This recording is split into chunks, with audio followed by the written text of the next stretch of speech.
저는 오늘 역대상 29장 2절로 17절 말씀을 본문으로 해서 하나님 자신을 구하라 이와 같은 제목으로 은혜를 나누겠습니다.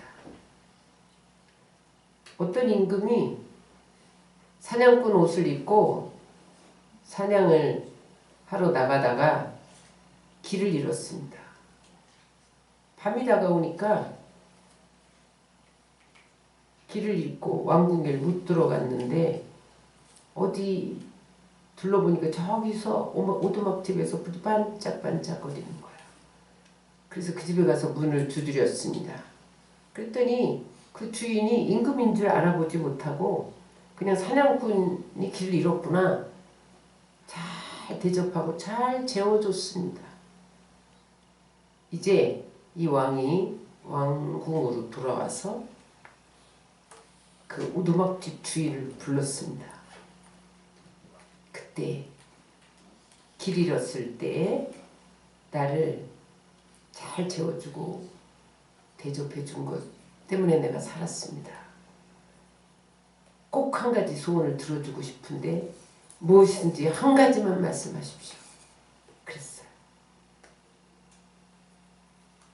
근데 여러분 이 오두막 주인이 돈을 1억만 주세요. 아파트 50평 주세요. 그렇게 구하지 않고 임금님이 왕의 옷을 입고 신하들을 거느리고 우리 집에 다시 한번 찾아와 주십시오. 그렇게 구했어요. 임금이 깜짝 놀랐어. 아니 아무것도 안 구하고 내가 한번 왕 옷을 입고 신하들 거느리고 자기 집으로 오란 말이야? 대단한 사람인데 욕심 없는 사람이구나. 그건 아무것도 아니지. 내가 가주지. 그리고 왕의 옷을 입고 신하를 거느리고 오두막집을 찾아가요.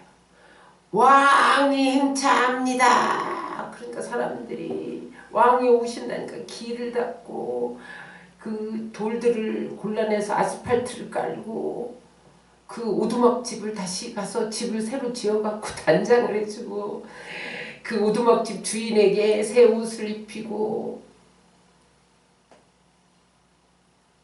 그랬다는 이야기예요. 여러분 여기에서 우리에게 주는 메시지는 무엇입니까? 돈을 구하지 않고 자기 필요를 구하지 않고 하나님을 구하면 하나님 손에 오늘 말씀 읽은 대로 부와 기와 높이고 낮춤이 강하게 하심이 주님 손에 있기 때문에 하나님을 구하면 모든 것 더하여 주시는 것을 믿으시기 바랍니다. 여러분 오늘 로마서 8장 32절에 보면 하나님이 자기 아들을 우리에게 아끼지 않고 주셨는데 무엇을 주지 않겠냐는 거예요. 로마서 8장 32절입니다. 자기 아들을 아끼지 아니하시고 우리 모든 사람을 위하여 내어주시니까 어찌 그 아들과 함께 모든 것을 우리에게 은사로 주시지 아니하겠느냐. 여러분 아들을 십자가에 못 박아 죽기까지 우리를 사랑하여 주셔서 아들까지 내어주시니까 여러분에게 돈을 안 주시겠어요? 여러분 건강을 안 주시겠어요? 여러분 그러므로 우리는 무엇을 입을까 먹을까를 구하지 말고 하나님을 구하시기 바랍니다. 여러분 호박 넝쿨이 넘어오면요 호박도 따라오는 거예요. 여러분 지금 여기 호박이 이렇게 있잖아요. 이거 우리 밭에서 따온 건데요. 호박 넝쿨이 저쪽 집 담장으로 넘어갔는데 보니까 지금 이제 가을이 돼서 추수할 때 그러니까 호박잎이 다 말랐잖아요. 그러니까 안 보였는데 담장으로 호박 넝쿨이 넘어가는데 그 담장 넘어 저 집 밑에 호박이 이렇게 주렁주렁 달렸더래요. 그래서 마지막 추수해 온 거예요. 이건 처음에 따온 거고 안 보였단 말이에요. 근데 이제 보여서 따왔대요. 여러분 넝쿨이 넘어오면 호박덩이가 넘어오는 것을 믿으시기 바랍니다. 그래서 여러분 우리는 하나님 자신을 구해야 돼요. 그의 나라와 의를 구해야 돼요. 여러분 세상을 구하지 말고 하나님 자신을 구해야 돼요. 예수님 자신을 구해야 돼요. 성령을 구하시기를 주의 이름으로 축원합니다. 그러면 호박이 덩쿨로 들어오듯이 예수님이 가지고 있는 천하 만물 모든 것이 우리에게 부어지는 것을 믿으시기 바랍니다. 사도행전 3장에 보면 베드로와 요한이 하루에 3번씩 성전에 올라가서 기도를 했어요. 유대인들은 지금도 하루에 3번씩 성전에 올라가서 기도합니다. 우리는 여러분 하루에 새벽 예배 1번 드리는 것도 못하잖아요. 근데 그들은요 3번씩 드려. 응? 그래서 여러분 유대인들이 이 하나님을 의지하는 이 기도 때문에 세계에 뛰어난 민족이 돼서 노벨상을 90%가 여러분 유대인이 받는 거예요. 응? 세계 경제에 응? 미국 경제를 주도하는 이가 유대인이 된 거예요. 근데 어느 날 성전에 올라가는데 늘 구걸하는 나면서부터 안진뱅이 된 거지가 눈에 띄었어요. 지금까지도 계속 구걸하고 앉았었는데 그냥 또 왔구나 그러고 지나가다가 그날은 이 거지가 큰 소리로 베드로와 요한을 부른 거예요. 한 푼 줍시오! 왜 매일 기도하러 들어가면서 나한테 한 푼도 안 주냐? 이러면서 소리를 지른 거예요. 근데 그때 베드로가 뭐라고 말합니까? 우리를 보라! 그러니까 이 거지가 야 내가 세게 소리 질렀더니 5만원짜리가 나올려나 보다. 기대하고 쳐다봤단 말이에요. 근데 그때 베드로가 뭐라고 그래요? 은과 금은 내게 없거니와 내게 있는 것으로 내게 주노니 곧 나사렛 예수 그리스도의 이름으로 걸으라. 이렇게 명령하니까 성경은 그 결과 그가 나면서 40년 동안 앉아있던 안진뱅이가 발목에 힘이 생기더니 일어나 걷고 하나님을 찬양하기까지 온전해졌더라. 그렇게 기록합니다. 3장 7절로 8절입니다. 시작. 오른손을 잡아 일으키니 발과 발목이 곧 힘을 얻고 뛰어서서 걸으며 그들과 함께 성전으로 들어가면서 걷기도 하고 뛰기도 하며 하나님을 찬미하니. 여러분 만약에 베드로와 요한이 돈을 5만원을 줬다면 어떻게 되었을까요? 몇 끼 먹다가 다시 와서 구걸했겠죠. 그런데 베드로와 요한은 돈을 안 주고 예수 이름을 준 것을 믿으시기 바랍니다. 예수님 자신을 줬어요. 그랬더니 그의 근본적인 문제가 해결됐어요. 여러분 우리가 하나님을 구하면 하나님이 우리의 근본 문제를 해결해 주십니다. 그런데 사람들은 돈을 구하고 세상을 구하고 문제 해결을 구합니다. 여러분 구하지 말라는 게 아니에요. 먼저 무엇을 구하느냐에 따라서 큰 차이가 납니다. 여러분 우리가 문제를 만나면 하나님께 막 기도하면요 문제 해결을 해주시더라고. 그런데 그 문제가 해결되면 하나님을 구하는 것도 끝나더라고요. 그래갖고 또 룰루랄라 살아. 근데 또 문제가 와, 또 걱정이 와, 또 근심이 와. 여러분 세상 문제 해결을 위해서 기도하면요 그게 완전 해결되는 게 아니라 그 다음에 또 다른 근심 걱정거리가 온다니까요. 또 다른 문제가 와요. 그래서 우리의 삶은 끊임없는 불안과 걱정과 근심이 이어집니다. 그러나 여러분, 예수님 자신을 소유하면 근원적인 문제가 해결되고 여러분 인생에 변화가 오는 것을 믿으시기 바랍니다. 그래서 여러분, 예수님 이름에는 모든 것이 들어있는 거예요. 따라서 가장 귀한 이름은 예수의 이름이다. 예수님 안에 모든 것이 들어있어요. 권세도 들어있어요. 안진뱅이를 일으키는, 죽은 자를 일으키는 권능도 들어있어요. 사람을 변화시켜 주시는 능력도 들어있어요. 사망 권세를 이기는 능력도 들어있어요. 돈도 있어요, 여러분. 예수님 안에 명예도 있어요, 여러분. 그래서 여러분, 이 예수님 자신과 무엇과도 바꿀 수 없는 거예요. 그래서 하나님은 우리에게 하나님 자신을 주고 싶어 하세요. 사람들은 하나님 자신을 소유하려 하지 않고 하나님이 주는 부스러기를 소유하려고 합니다. 당장 눈앞에 문제, 당장 눈앞에 유익, 당장 문제 해결. 그래서 여러분, 하나님이 해결해 주면 몇 달 살다가 또 반복되는 문제를 만나는 거예요. 그러므로 여러분, 하나님 자신을 구하시기를 주의 이름으로 축원합니다. 요한복음 4장에 보면 사마리아 수가성 여인의 이야기가 나옵니다. 이 여인은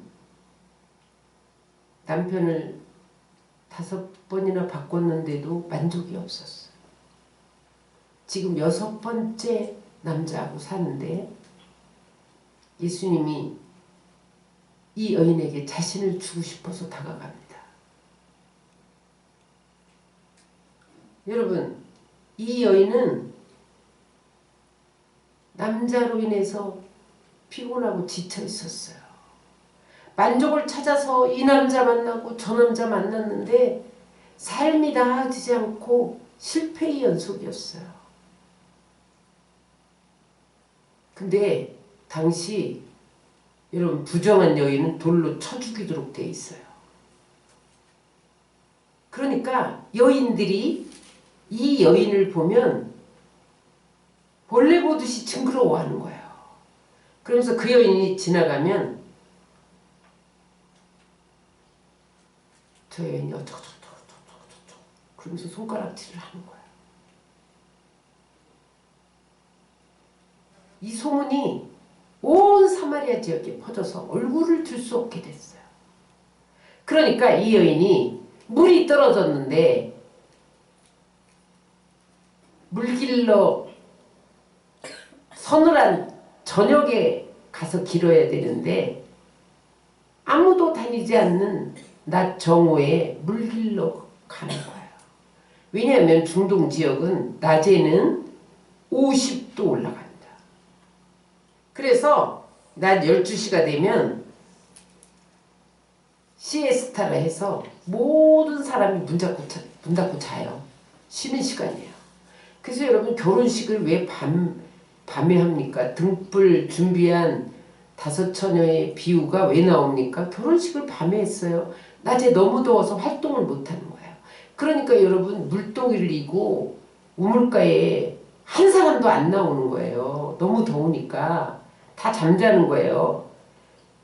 그런데 이 여인이 그 더운 시간에 사람들의 눈을 피해서 물 길러 가다가 예수님을 만납니다.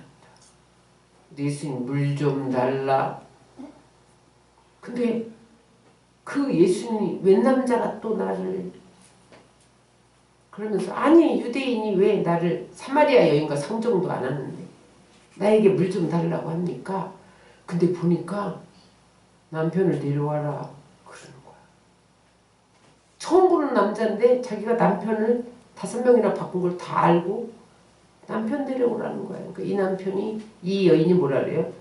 내가 남편을 5번이나 갈아고 지금 6번째 남자하고 산다. 고백하지 않을 수 없게 속을 깨뜨려 보신 거야. 근데 예수님이 이 여인에게 자기를 최초로 메시아라고 밝힌, 여러분 복음서에 보세요. 자기를 메시아라고 밝힌 게 2번밖에 안 나와요. 근데 이 여인에게 밝힌 거야. 그러니까 이 여인이 어머, 영원히 목마르지 않는 물을 주는 메시아란 말이야. 그러면서 그때 물동이를 내던지고 창피하고 손가락질 당한 거 다 잊어버리고 동네로 뛰어들어가서 여인들에게 뭐라고 말합니까? 내가 메시아를 만났다. 와봐라. 영원히 목마르지 않는 샘물을 주시는 메시아를 만났다. 나는 물길로 가지 않아도 된다. 그래서 예수님을 전하는 사마리아인 중에 최초의 복음 전도자가 된 것을 믿으시기 바랍니다. 여러분, 이 여인이 여러분 예수님 자신을 만났을 때, 예수님 자신을 소유했을 때 인생의 근본적인 문제가 해결된 것을 믿으시기 바랍니다. 여러분, 우리가 하나님 자신을 구하고 예수님 자신을 구하면요, 하나님은 거지가 금을 구하고 은을 구하는 것보다 더 좋은 인생의 모든 근본적인 문제를 해결해 주셨듯이, 사마리아 여인이 끊임없이 남자를 구했는데 그 남편보다 더 좋은 인생의 문제를 해결해 주셨듯이, 오늘 우리가 하나님을 구하면 우리의 상상을 초월해서, 우리의 생각을 초월해서 가장 완전하게, 그리고 완전한 회복을, 변화를 주시는 것을 믿으시기 바랍니다. 오늘날 많은 사람들이 신앙생활하면서 왜 피곤한가요? 문제를 만나서 기도하다가 응답받으면 또 문제가 와. 하나님이 살아계신가 안 살아계신가, 야, 예배도 포기하자, 기도도 포기하자, 내 멋대로 살자, 포기할까, 그래도 따라가야 되는가, 지옥 간다니까 마지못해 교회 가야 하나. 여러분, 이런 피곤한 신앙생활 하는 이유는, 따라하세요, 하나님을 구하지 않고 세상을 구하기 때문이다. 하나님을 구하지 않고 자기 필요만을 구하기 때문에 피곤한 신앙생활을 하는 거야. 방향을 바꾸시기 바랍니다. 필요를 구하는 데서 하나님을 구하세요. 그러면 하나님 안에 나의 필요가 들어요. 다윗 왕이 왕의 위치에서 마지막 드리는 감사시예요. 다윗의 평생의 소원이 단 한 가지였는데, 하나님을 너무 사랑해서 하나님 성전을 건축해 드리는 거였어요.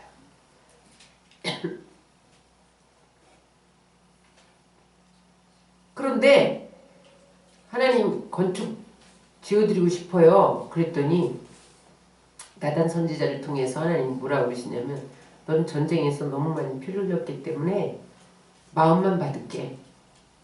그 대신 네 아들에게서 받겠다. 그렇게 말씀하셨어요. 좀 섭섭했지만, 그래서 그래도 아들에게 받겠다 하시니까 열심히 그때부터 성전 건축 준비를 합니다. 그래서 그가 드린 금액이 얼마냐, 역대상 22장 14절로 15절을 다 같이 읽겠습니다. 내가 환난 중에 여호와의 성전을 위하여 금 10달란트와 은 100만 달란트와 녹과 철을 그 무게를 달 수 없을 만큼 심히 많이 준비하였고, 또 제목과 돌을 준비하였으나, 또 그 다음에 역대상 29장 2절입니다. 내가 이미 내 하나님 성전을 위해 힘을 다하여 준비하였나니 그 기구를 만들 금과 은과 녹과 철과 나무와 또 만호와 가공할 검은 보석과 채석과 다른 모든 보석과 옥돌이 매우 많으며 성전을 위해 준비하는 이 모든 것 위에도 내 마음이 하나님의 성전을 사모함으로 내가 사유한 그 문으로 내 하나님의 성전을 위해 드렸노니 곧 오빌의 금 3,000달란트와 수는 7,000달란트라. 모든 성전 벽에 입히며 금은 그릇을 만들며 장인의 손으로 하는 모든 일에 쓰게 하였노니 오늘 누가 즐거이 손에 채워 여호와께 드렸느냐 하는지라. 다윗이요 사제를 털어서 하나님께 다 드렸어. 그런데 얼마큼 헌금을 드렸냐? 오늘날 다윗이 드린 금, 은은요 금이 102톤이래. 은이 238톤이래. 그것을 시가로 따져보니까 6조 1740억 원이래. 사제로. 그러면은 다윗이 돈이 어디서 났냐? 왕이니까 공금 횡령했냐? 공금을 쓰지 않았다는 거야. 사제를 털었다는 거야. 사제가 어디서 났을까요? 다윗이 전쟁에 나가서 전리품을 얻으면 금방패, 은방패, 전리품 얻었잖아요. 그걸 다 모았다가 하나님께 드린 금액이 6조 1740억 원. 그 다음에 자기가 드린 다음에 방백들과 백성들에게 너희도 드려. 그래서 드린 금액이 역대상 29장 6절입니다. 시작.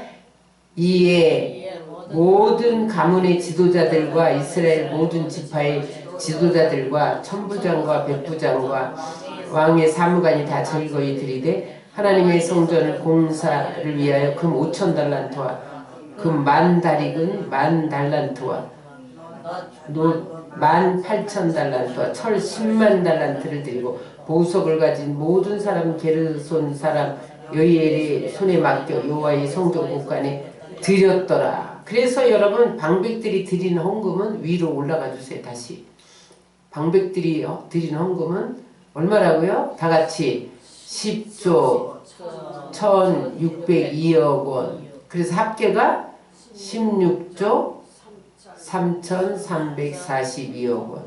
그럼 솔로몬 성전이요 현 시가로 16조 3342억 원짜리 그렇게 드렸어요.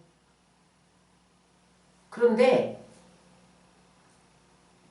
그는 뭐라고 말하냐면 이것은 나그네와 같은 내 인생에게 하나님이 맡겨주셨기 때문에 그냥 돌려드리나이다. 내가 10조 드렸어. 내가 6조 드렸어. 내 것이 아니라 나그네 인생인 우리에게 맡겨주셔서 나는 관리자로서 주님이 주신 것을 돌려드린 것 뿐이니이다. 이렇게 감사 찬양을 했다는 거예요. 그랬을 때 여러분 다윗은 늙어서도 부귀와 존귀를 누렸다고 성경은 기록됩니다. 기록하고 있습니다. 여러분 요즘에 사람들이 정년퇴직은 60 이전에 해. 근데 100세를 살아야 돼. 그럼 40년 동안 못 먹고 살아야 돼요. 그래서 노 걱정을 해요. 근데 여러분 다윗은 자기 사제를 다 터뜨렸어. 근데 29장 마지막 절에 뭐라고 기록하냐면 다윗이 늙어도 부와 존귀를 누리다 살다 갔더라. 이렇게 기록하고 있어요. 왜 그랬습니까? 따라하세요. 하나님을 내 인생의 주인으로 모셨을 때 하나님이 나의 자원이 되셨다. 그가 하나님을 구하는 삶을 살았는데 우리가 이 세상을 살아갈 때 하나님을 구하는 삶은 어떤 삶이냐를 보여줍니다. 따라하세요. 하나님을 구하는 삶은 하나님을 내 인생의 주인으로 중심에 모시는 삶이다. 하나님을 문 밖에 모시는 것이 아니라, 화장실에 모시는 것이 아니라, 쓰레기통에 모시는 것이 아니라, 우리의 가장 귀한 자리, 가장 소중한 자리, 가장 중심부에 모실 때에 하나님이 다윗의 하나님이 되어 주셨다는 거예요. 그러면서 그가 뭐라고 고백합니까? 이 모든 성전 건축 헌금을 드릴 수 있는 6조의 주인은 주님으로부터 왔습니다. 이렇게 고백합니다. 역대상 29장 12절로 13절입니다. 시작. 부와 기가 주께로 말미암고 또 주는 만물의 주제가 되사 손에 권세와 능력이 있사오니 모든 사람을 크게 하심과 강하게 하심이 주의 손에 있나이다. 부와 기가 누구로부터 왔다고요? 주님께로부터 왔다는 거예요. 만물이 누구 손에 있다고요? 하나님 손에 있는 거예요. 돈이 누구 손에 있다고요? 하나님 손에 있다는 거예요. 높이고 낮추시는 권세와 능력이 누구 손에 있다고요? 하나님 손에 있다는 거예요. 나를 크게 하시고 강하게 하심이 누구 손에 있다고요? 하나님 손에 있다는 거예요. 여러분, 내가 높아지고 낮아지는 것이 백그라운드가 좋아서 높아지는 게 아닙니다. 유명 인사 앞에 줄 서야 높아지고, 여러분, 우리가 부해지는 게 아니란 말이에요. 내 실력 때문에, 내 능력 때문에 내가 머리를 잘 돌려서 부와 기와 높이고 낮춤이 오는 것이 아니라 만물을 다스리시는 하나님께로 오시는 것을 믿으시기 바랍니다. 로마서 11장 36절을 다 같이 읽습니다. 만물이 주에게서 나오고 주로 말미암고 주에게로 돌아갑니다. 그래서 여러분 기쁘게 드렸어요. 내게 아니기 때문에 기쁘게 드렸어요. 29장 14절입니다. 나와 내 백성이 무엇이게 이처럼 즐거운 마음으로 드릴 힘이 있었나이까. 모든 것이 주께로 말미암았사오니 우리가 주의 손에서 받은 것으로 주께 드렸을 뿐이다. 하나님께 드릴 물질을 하나님이 주셨기 때문에 우리가 기쁘게 드렸다는 거예요. 하나님이 안 주셨으면 내가 뭘 갖고 드리냐는 거예요. 하나님이 16조를 성전 건축 헌금으로 드릴 수 있는 부와 기를 주셨기 때문에 우리가 즐거운 마음으로 주께 드릴 수 있으니 이 모든 것이 주님의 은혜입니다. 나는 단지 청지기입니다. 하나님의 재물을 잠깐 우리에게 보관시킨 청지기입니다. 그렇게 고백했을 때 여러분 다윗의 생애에 하나님이 부어주신 것을 믿으시기 바랍니다. 네. 여러분 하나님이 주신 것 하나님께 돌려드리지 않으면 돈은요 날개가 있어서 날아가요. 질병으로 날아가요. 사고로 날아가요. 부도로 날아가요. 그래서 다윗은 잠시 맡았다가 나그네 같은 우리 인생, 보잘것없는 우리 인생에게 맡겨주신 것이 감사해서 하나님께 돌려드렸다는 거예요. 15절입니다. 우리는 우리 조상들과 같이 주님 앞에 이방 나그네와 고리민들이라 세상에 있는 날이 그림자 같아서 희망이 없나이다. 우리 하나님 여호와여, 우리가 주의 거룩한 이름을 위하여 성전을 건축하려고 미리 저축한 이 모든 물건이 다 주의 손에서 왔사오니 다 주의 것이니이다. 여러분 이 안개와 같은 인생, 그림자와 같은 인생, 잠시 지나가는 행인과 나그네에 그 인생에게 맡겨주신 것이 너무너무 감사해서 주님께 돌려드린 것뿐입니다.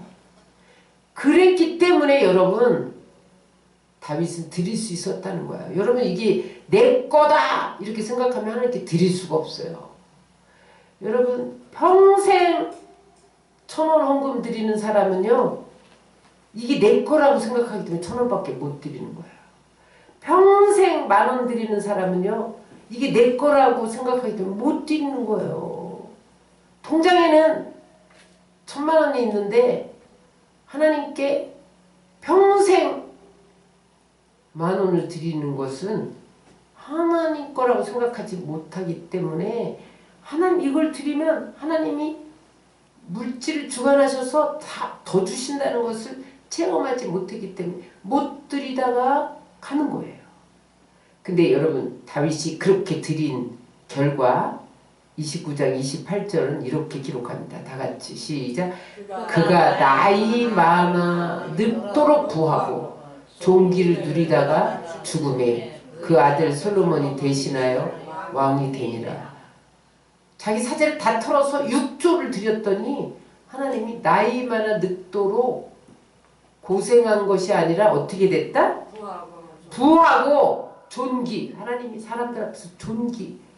왕 중의 왕으로 여러분 살게 하셨다는 거야. 여러분 노후 걱정 되세요?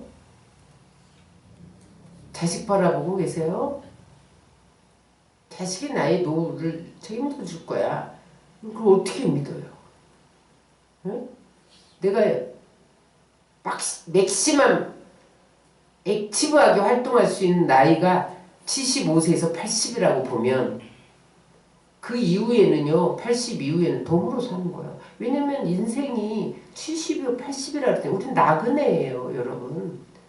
우리가 80 되면요, 활동을 못 한다니까요. 액티브하게 돈을 버는데 머리가요, 안 돌아가. 기억력이 다 없어져. 여러분. 그런데 다윗은 나이 많아 늙도록 부하고 존귀케 해주신 것을 믿으시기 바랍니다. 그러므로 여러분 우리의 돈의 주인이, 우리 몸의 주인이, 우리 시간의 주인이, 우리 인생의 주인이 주님이신 것을 믿으시고 하나님을 소유하시기를 주의 이름으로 축원합니다. 아멘. 두 번째, 하나님 자신을 구하는 삶은 어떤 삶이냐? 따라하세요. 순종을 넘어 드리는 삶이다. 29장 9절입니다. 백성들은 자원하여 드렸으므로 기뻐하였으니 곧 그들이 성심으로 여호와께 자원하여 드렸으므로 다윗 왕도 심히 기뻐하니라. 여러분 다윗은 하나님 말씀 절대 순종. 그래서 여러분 나단 선지자가 책망에 있을 때 그는 1년 동안 밧세바를 범하고 아닌 척 살았단 말이에요. 우리아를 죽이고 아닌 척 살았어요. 거짓말하고 살았어요. 근데 나단 선지자가 말씀을 가지고 와서 비유로 양 한 마리밖에 없는 가난한 집, 그 양을 아내처럼 자식처럼 귀하게 여기는 그런 사람, 양 한 마리밖에 없는 것을 빼앗아서 양 많이 가진 사람이 잡아서 손님을 대접한 나쁜 사람이 있다.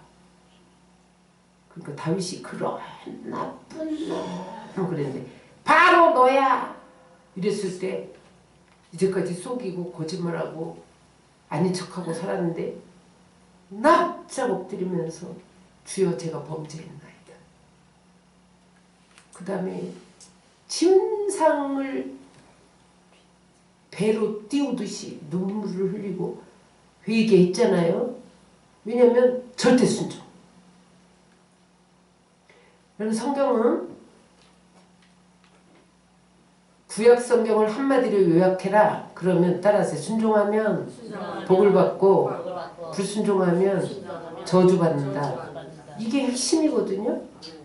신명기의 핵심이기도 하죠. 신명기 사관이라고 그러는데 그래서 여러분 순종이 제사보다 낫다고 그런 거예요. 그래서 성경의 모든 순종을 통해서 홍해가 갈라지고 여리고성이 갈라지고 아브라함이 복을 받고 야곱이 복을 받고 이삭이 복을 받고 이 다 순종을 통해서 오잖아요. 근데 여러분 하나님 자신이 내 삶의 주인이 되어드리고 하나님 자신을 구하는 삶은 그 순종을 넘어서 자신을 드리는 삶을 살 때 하나님이 나의 자신의 하나님이 되어주는 것을 믿으시기 바랍니다. 여러분 아브라함을 보세요. 본토 친척 아비집을 떠나. 근데 순종했어요. 그때 본토 친척 아비집을 떠나는 건요 죽으러 가라는 거예요. 그때는 시족사이기 때문에 공동체끼리 모여 살면서 짐승도 막아내야 돼. 그때는 짐승이 산에서 매일 내려와서 사람 잡아먹던 시대예요. 그래 농기구도 없어. 서로 품맛이 해야 돼. 아니 농사도 지을 수도 없었어요. 응? 그런 시대에 본토 친척 혈연 지연을 떠나는 것은 죽으러 가라는 건데 하나님 말씀이기 때문에 아멘! 그리고 어디로 가라고 지시도 않는데 무조건 떠났단 말이에요. 이렇게 순종의 사람인데 그가 그때까지 여러분 복의 근원이 못 됩니다. 언제 복이 근원이 됩니까? 100세에 낳은 이삭을 모리아 산에 번제로 드려라. 그럴 때 여러분 아멘! 그리고 드리잖아요. 근데 칼로 내리치는 순간 아브라함아 멈춰! 그러면서 뭐라고 말씀하십니까? 내 아들 독자라도 아끼지 않고 나에게 바쳤은즉 이제야 내가 나를 경외하는 줄 아노라. 딱 인정한 다음에 복의 근원 축복해 주셔서 아브라함이 축복하면 하나님이 축복해. 아브라함이 저주하면 하나님이 저주해. 그래서 하나님 급으로 올라갔어 아브라함이. 여러분 성경에 하나님 급으로 올라간 사람 몇 사람 있어요? 그 중에 하나가 아브라함이야. 여러분들이 하나님 급으로 올라갈 수 있어요? 못 올라가요? 오만 방자한 거예요? 올라갈 수 있어요. 아브라함도 올라갔잖아요. 그래서 아브라함이 축복하는 자를 하나님이 그냥 축복했어. 묻지도 않고. 그 다음부터요 구원의 역사의 비밀을 아브라함이 다 가르쳐줍니다. 그 다음에 이제 하나님 급이야. 그래서 구원 역사의 비밀과 심판, 네 후손에서 메시아를 보낼 거다. 소돔과 고모라의 심판 비밀, 다른 사람들 다 안 가르쳐줘. 아브라함이 가르쳐줘. 대화가 가능해. 하나님과 대화가 가능해. 그래서 하나님을 친구로 삼으셨다는 거야. 아브라함을 나의 보시라 칭한다고 그랬잖아. 여러분 우리는요 성령으로 거듭날 때 영혼만 거듭나요. 요즘에 우리가 로마서 새벽기도 하는 주제가 뭐예요? 영혼은 거듭나는데 육체는 거듭나지 않는다는. 육체는 언제 거듭나? 예수님이 오셔서 부활할 때. 그때 영화로운 몸으로 거듭나는 거예요. 그 전까지는 육체가 거듭나지 못해서 죄를 짓도록 충동질시키고 유혹한다는 거야. 그래서 죄죠. 괜찮아. 거짓말해. 괜찮아. 시기해. 질투해. 미워해. 이렇게 충동질하는데 성령으로 누르지 않으면 죄의 소욕을 쫓게 된다는 거잖아요. 근데 여러분 육체의 소욕이 하나님은 하나님 자신을 우리에게 주고 싶어 하셔서 아들까지 주셔서 우리를 어찌하든지 잘되게 모든 걸 주고 싶으신 게 하나님의 심정인데 육체는 어찌하든지 하나님과 멀어지게 하는 게 육체가 하는 일이에요. 그래서 지옥으로 끌고 가는 거야 나중에. 하나님 떠나게 해서.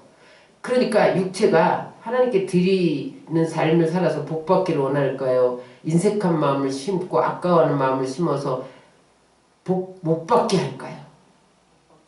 복 못 받게 해요. 그래서 육체가 뭐라고 말하냐면 드리지 마.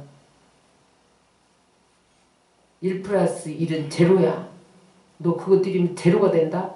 근데 하나님 뭐라 그래? 드려라. 심은 대로 거둔다. 많이 심으면 많이 거두고 적게 심으면 적게 거둔다. 30배, 60배, 100배로 준다. 자손 천대까지 준다. 그러시잖아요, 여러분. 근데 우리가 성령으로 육체의 소욕을 누리지 못하면 육체의 소욕을 따라가는 거예요. 그래서 발발 떨다가 못 드리고 하나님이 모든 것을 가지고 다 주시기를 원하시는 것을 받지 못하고 사는 거예요. 따라하세요. 하나님 자신을 소유하려면 순종을 넘어서 드리는 삶을 살아야 된다. 드릴 때 하나님 자신이 우리의 소유가 돼서 하나님 손에 있는 부와 기와 높이고 낮춤과 강하게 하심과 크게 하심을 부어주시는 것을 믿으시기 바랍니다. 마지막 하나님을 구하는 삶은 어떤 삶인가? 따라하세요. 말씀을 알고 말씀대로 살라. 이스라엘이 기근을 만나서 야곱 때에 애굽으로 이민을 갑니다. 그런데 그때 이미 하나님은 온 세상에 기근이 올 것을 알고 요셉을 미리 보내서 애굽의 국무총리로 만들어요.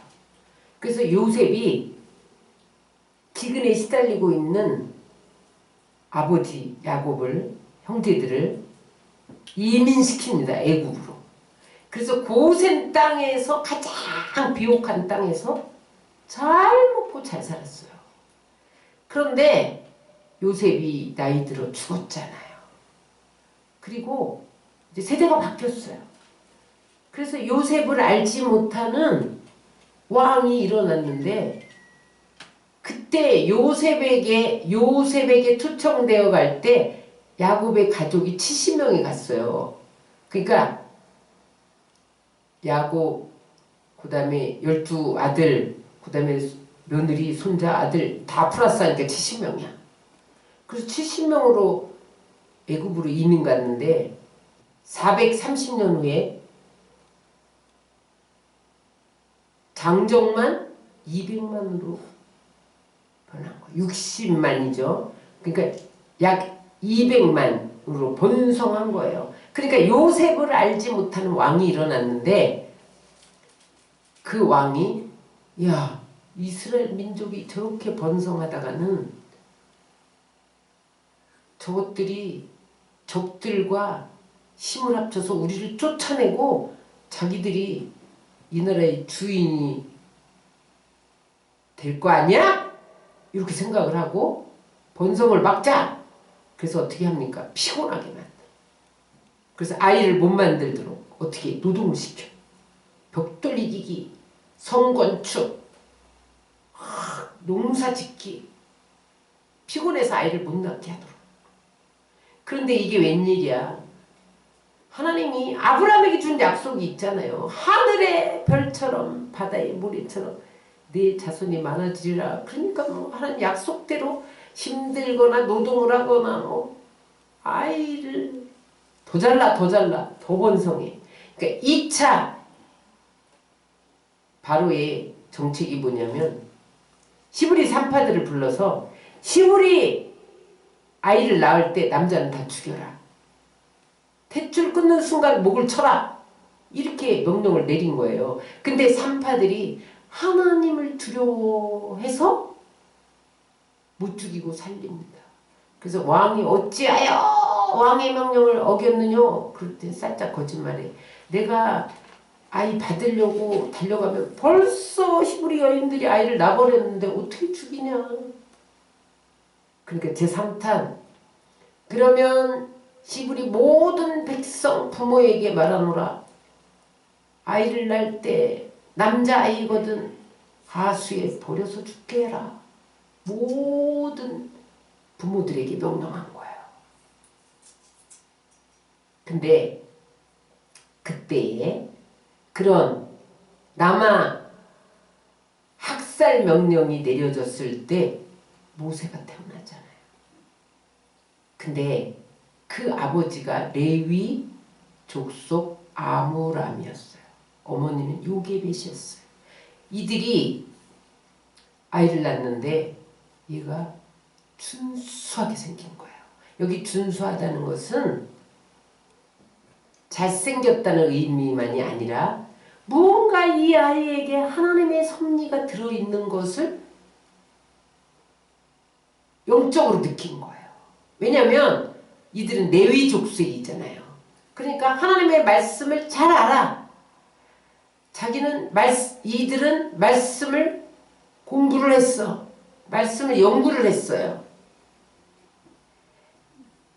그런데 여기 하나님의 무슨 섭리가 이 아이에게 들어있다는 걸 순간적으로 느낀 거예요. 그래서 이제 말씀을 찾아가 보니까, 말씀을 생각해 보니까 창세기 15장 13절로 14절에 보니까 이방에 객이 된 지 400년이 지나면 다시 가나안 땅으로 돌아가리라. 그 말씀이 생각난 거예요. 자, 창세기 15장 13절 14절 시작. 여호와께서 아브라함에게 이르시되 너는 반드시 알라. 내 자손이 이방에서 객이 되어 그를 섬기겠고 그들은 400년 동안 내 자손을 괴롭히리니 그들이 섬기는 나라를 내가 징벌할지며 그 후에 내 자손이 큰 재물을 이끌고 나오리라. 이방의 객이 돼서 4대 만에 다시 가나안 땅으로 돌아갈 것이다. 그래서 이제 따져본 거예요. 일대가 누굴까요? 일대 레위 자손이에요. 애굽으로 간 야곱의 70명 그 형제의 첫 세대가 레위잖아요. 레위가 요셉의 형제잖아요. 그래서 1세대. 그 다음에 2세대는 여기 보니까 아브라함은 레위의 손자라고 성경에 나와요. 그러니까 아브라함 아버지가 고앗이에요. 고앗. 아브라함 아버지가 고앗이야. 그러니까 2세대는 고앗 자손이야. 그럼 3세대는 누구냐? 현재 모세의 아버지는 아브라함이 3세대야.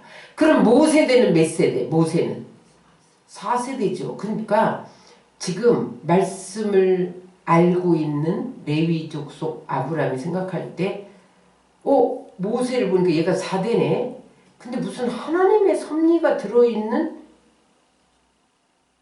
영감이 온 거예요. 이 아이한테. 그런데 이 아이를 하수에 못 버리고 석 달을 숨겨서 키웁니다. 여러분 그때 숨겨서 키우는 것은요. 아이도 죽고 부모도 죽는 하나님이 4대째 한 지도자를 세워서 가나안 땅으로 가려면 애굽에서 떠나야 할 텐데 그때 지도자가 내 아이다 이거를 확신한 거예요. 그러니까 하나님의 계획은 반드시 이루어진다. 말씀대로 된다. 그러므로 목숨 걸고 아이를 3달 동안 숨긴 거죠. 근데 3달 숨겼는데 여러분 바로 왕 눈만 피했겠어요. 온 이스라엘 부모들에게 다 명령했으니까 부모들은 나는 즉시 다 하수에 버렸단 말이에요. 근데 자기만 숨겼어. 그러니까 다른 엄마들이 야 나는 버렸는데 네 자식은 안 버렸어? 가서 고발할 거 아니에요. 그죠? 여러분 나는 버렸는데 저 집 자식이 숨겨서 응애 되는 소리를 듣고 그 꼴을 볼 부모가 없죠. 그러니까 지금 온 사람이 자기를 감독하는데 목숨 걸고 3달을 숨겼는데 모세를 살렸다는 것이 발각되면 부모가 죽는 건 괜찮아. 하나님의 계획을 이루는데 내가 죽는 건 괜찮아. 그런데 모세가 죽으면 하나님의 계획이 무산되잖아. 그러니까 하수의 갈대상자에 담아서 띄웁니다. 이는 단순히 내 아들이기 때문에 살린 것이 아니라 하나님의 뜻을 이루기 위해서 바로의 명령을 따를 수 없었던 거예요. 하나님의 말씀을 안 이상 당연히 하나님의 명령을 따를 수밖에 없었던 거예요. 여러분 하나님은 말씀을 통해서 시대를 분별하게 하는 것을 믿으시기 바랍니다. 말씀을 통해서 영적으로 깨어있게 하시는 것을 믿으시기 바랍니다.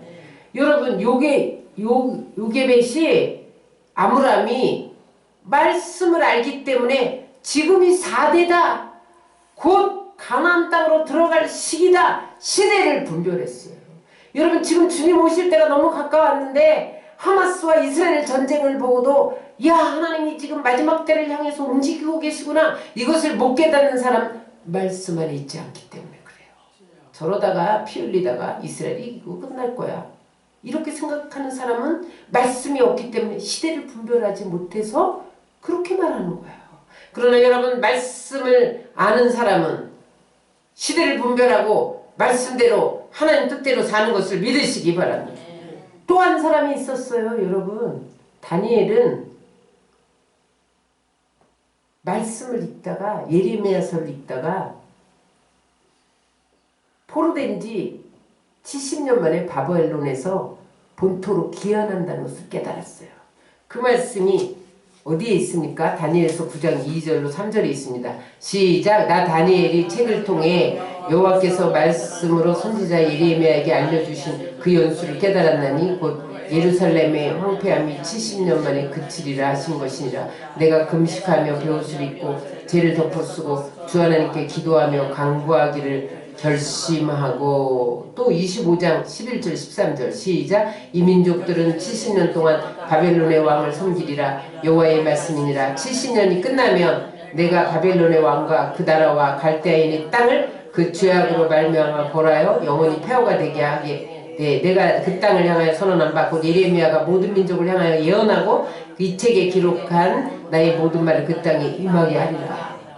여러분 다니엘이 예레미야서를 읽다가 70년이면 돌아간다는 것을 알고 기도한 거예요. 여러분 말씀을 아는 사람이 기도하는 것을 믿으시기 바랍니다.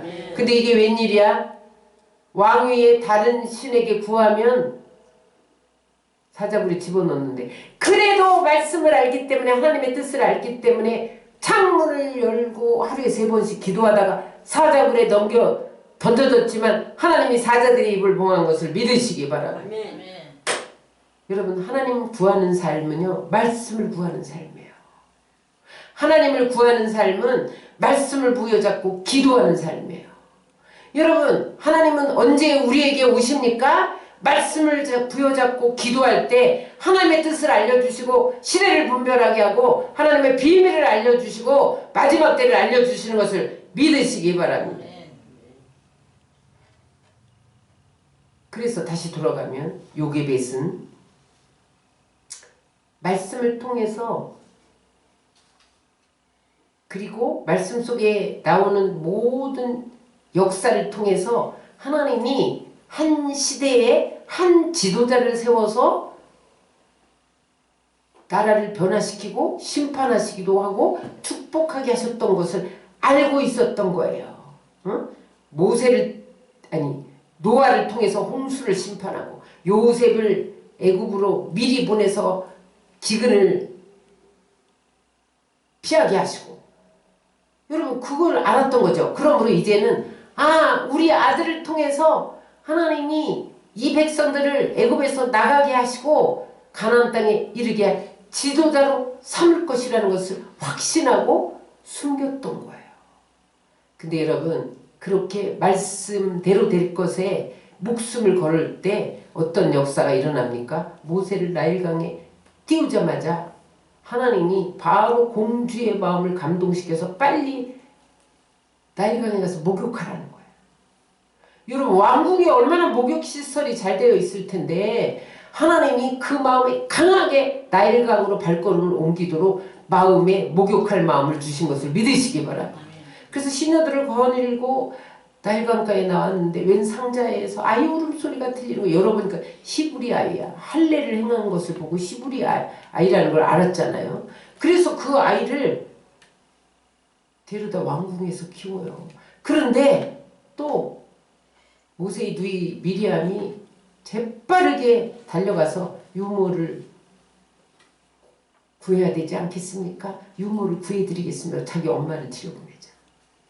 여러분 하나님 말씀을 알고 말씀대로 행할 때 하나님은 아이도 살리고 어머니도 살리고 아이를 키우는데 떳떳하게 자기 어머니를 유모로 들여보내서 키우게 한 것을 믿으시기 바랍니다. 저는 오늘 이 말씀을 준비하다가 야, 자기 어머니가 자기 아이를 키우는 것이 얼마나 큰 특권인가를 알았어요. 근데 여러분 요즘에 엄마들은 자기가 안 키우고 그 특권을 포기하고 다른 데 다 맡겨. 왜냐하면 하나님을 구하지 않고 세상을 구하니까 여러분 말씀대로 안 사는 거예요. 근데 이 어머니가 가서 교육을 시키는데 뭘 교육을 시킵니까? 12세까지 모세를 키울 수 있는 기한이 한정되어 있어요. 그럼 12년이면 이제 12살까지만 키우고 유모는 떠나야 돼. 그게 왕궁의 풍습이에요. 그러면 얘는 바로의 공주의 아들로 들어갔으니까 왕자가 될 서열이에요. 근데 그러면 요즘 엄마 같으면 뭘 시킬까요? 왕자로서 왕이 될 교육을 시키겠죠. 피아노가, 영어가, 태권도가, 미술해, 발레해, 막 세상에서 뛰어난 아이, 그 다음에 나중에 이 아이를 통해서 나의 노후를 보장시킬 아이로 교육시키겠죠. 그런데 여러분, 요괴벳은 그러지 않았다는 거예요. 이제 얘가 12살이 되면 왕궁으로 들어갈 텐데 정치 세계가 얼마나 무섭습니까, 여러분? 각종 악습이 성한 왕궁 들어가는데 내가 이 아이를 세상으로부터 지켜낼 방패를 들려줘야 되겠다. 그래서 기도로 키웁니다. 믿음으로 키웁니다. 무릎에 앉혀놓고 젖을 먹으면서 너는 히브리 있냐? 너는 애굽인이 아니야. 너는 애굽에서 히브리인들을 구원해야 할 지도자가 되어야 된다. 그러면서 하나님 의지하는 법을 배운 거예요.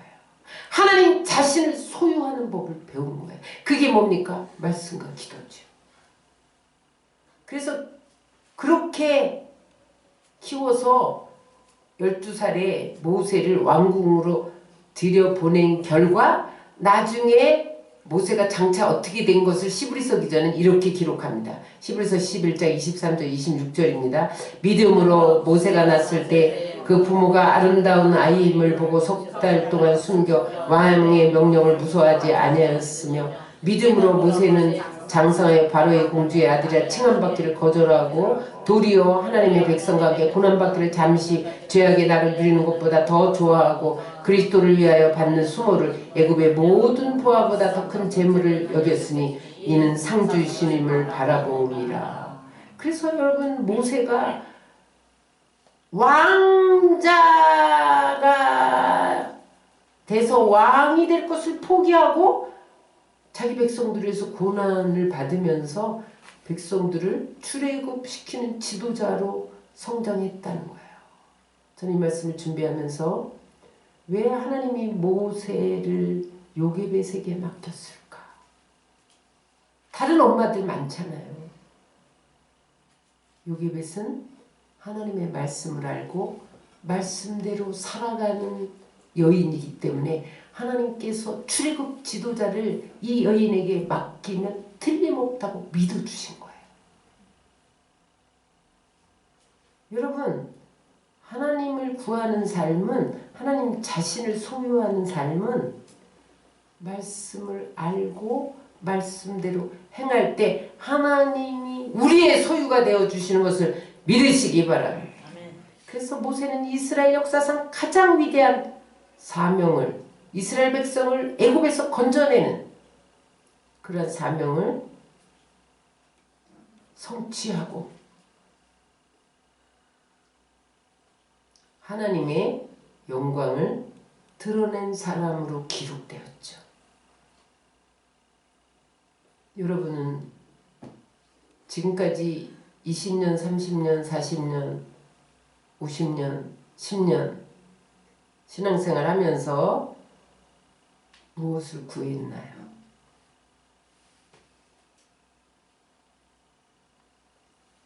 다른 모든 여인들이 세상의 왕의 명령을 두려워하여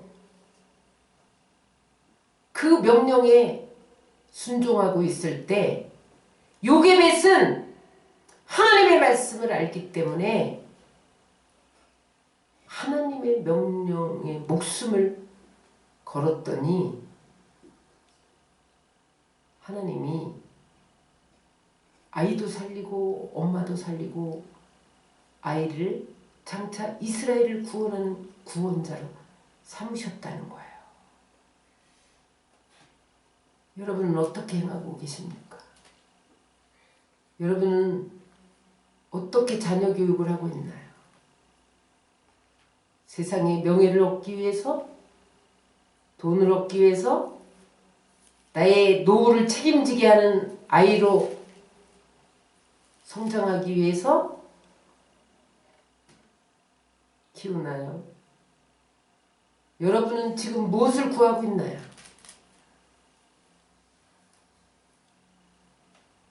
부귀 영화, 나의 안락, 높은 자리, 그것을 구하고 있다 실패를 거듭하다 또 구하다가 실패를 거듭하다 그렇게 살고 있지는 않은지 돌아보시기 바랍니다. 오늘 그렇게 살아가는 우리에게 주님이 오셔서 말씀합니다. 나 자신을 구해라. 내 손에 부와 기가 있다. 높이고 낮춤이 내 손에 있다. 크게 하심과 강하게 하심이 내 손에 있다. 만유가 내 손에 있다. 하나님 자신을 구하시기를 주의 이름으로 축원합니다. 하나님을 인생의 주인으로 가장 중심부에 모셔야 돼요. 나는 청직이에요. 나그네와 같은 인생에게 잠시 맡겨준 거예요. 내 거라고 주장하는 거 내려놓고 하나님 말씀에 순종할 뿐만 아니라 드리는 삶을 사시고 말씀을 깊이 알고 말씀을 부여잡고 기도하고 말씀대로 삶으로 다윗처럼 모세처럼 다니엘처럼 요게벳처럼 사마리아 여인처럼 나면서 안진뱅이 된 거지가 인생의 근원적인 문제를 해결받았다는 것처럼 주님 안에서 사시기를 주의 이름으로 축원합니다.